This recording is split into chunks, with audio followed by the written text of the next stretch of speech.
Verse 2. Jesus said, "Let him who seeks continue seeking until he finds. When he finds, he will become troubled. When he becomes troubled, he will be astonished, and he will rule over the all. You must seek in order to discover the Spirit and truth, and must continue seeking until you realize the truth indwelling you and know the truth in your own experience. It is not enough that another person has discovered the truth. Each individual must seek and strive to discover it, and so engage in the divine labor of salvation of one's soul. That is to say, the awakening and liberation of one's soul in conscious union with God. This seeking is the sacred quest for the Holy Grail, which is not a physical relic or holy cup outside of oneself. Rather, the Holy Grail is a purified and consecrated heart, soul, mind, and life. It is oneself open and sensitive to the Christ Spirit so that one lives the life of Christ. The Grail is the heart in which the Lord dwells. The person who has discovered an innate spirit connection and who lives within. It is the Christ self, the Logos and Sophia of God, the inner or higher self that is one's secret center and holy root. Now these are just words, concepts in the mind. The nature of this sacred quest is such that you may have a word, name, or concept of what it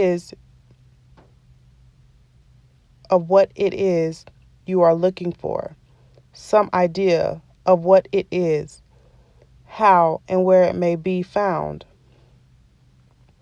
Yet, in fact, you do not know what it is you are looking for, how, where, or when it may be found.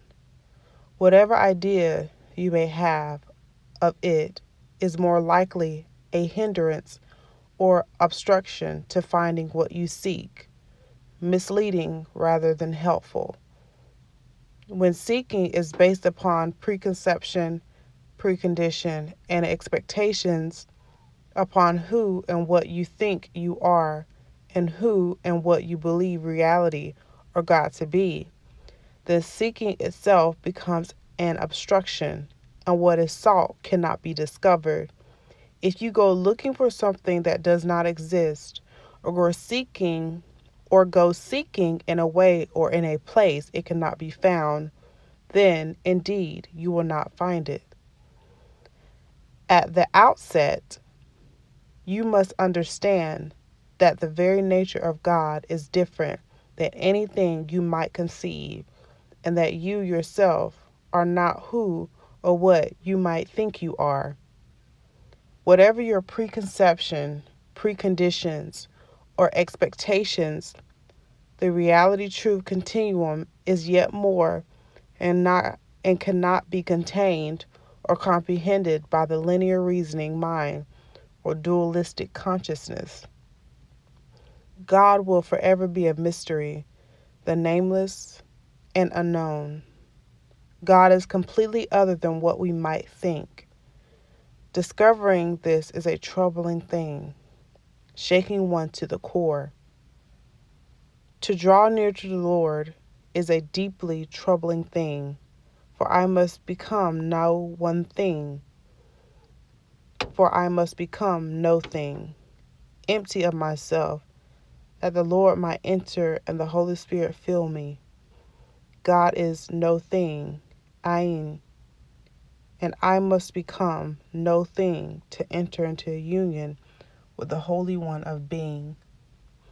If you think you are something, if you think you are a substantial and independent self-existence, a solid or fixed entity, it is greatly troubling to discover that your secret center is no thing, that you are empty of any substantial or independent self-existence. Discovering this, however, you then realize that this is the very nature of everything in existence. You discover that everything is impermanent, that everything changes.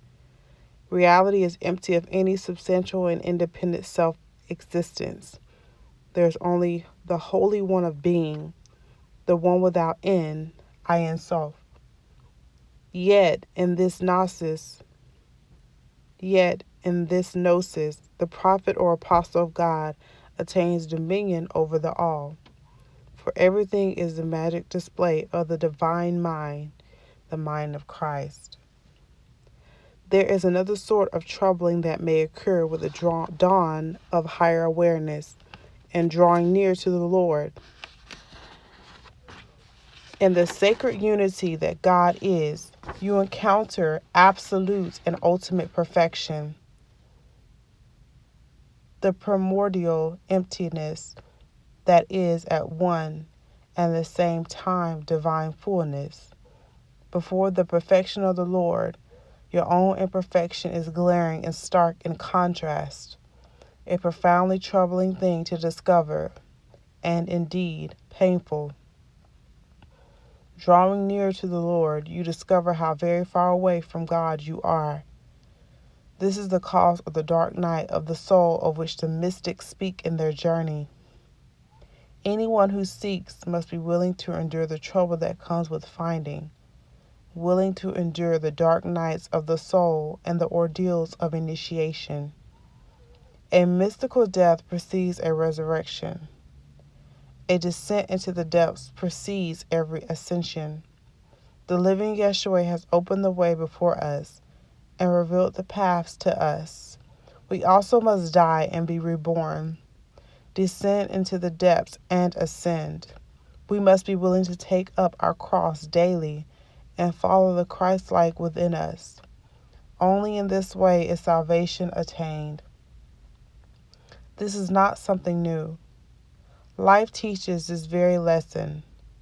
Birth itself is a troubling and painful thing, yet the great joy of life comes from it. So it is with everything in this life. The pain is part of the pleasure, the sorrow part of the joy. Dying is part of living. You cannot have one without the other. Everything is interconnected and interdependent. It is the nature of things ever becoming. You must learn to accept and embrace the whole of life and the whole of yourself if you would discover the spirit and truth. The light and the darkness must be joined, and you must realize the sacred unity. Now I tell you this, when you seek, what you find will be disturbing. For you will discover that all the ways of mortals and their pomp is vain and futile, mere vanity under the sun. Virtually everything unenlightened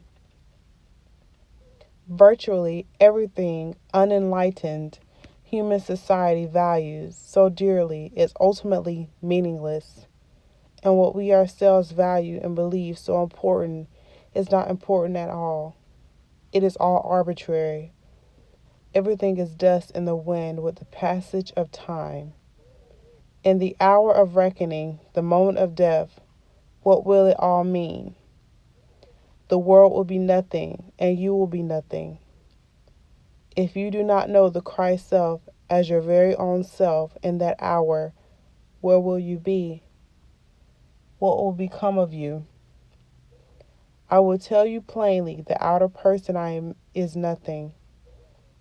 I will tell you plainly, the outer person I am is nothing.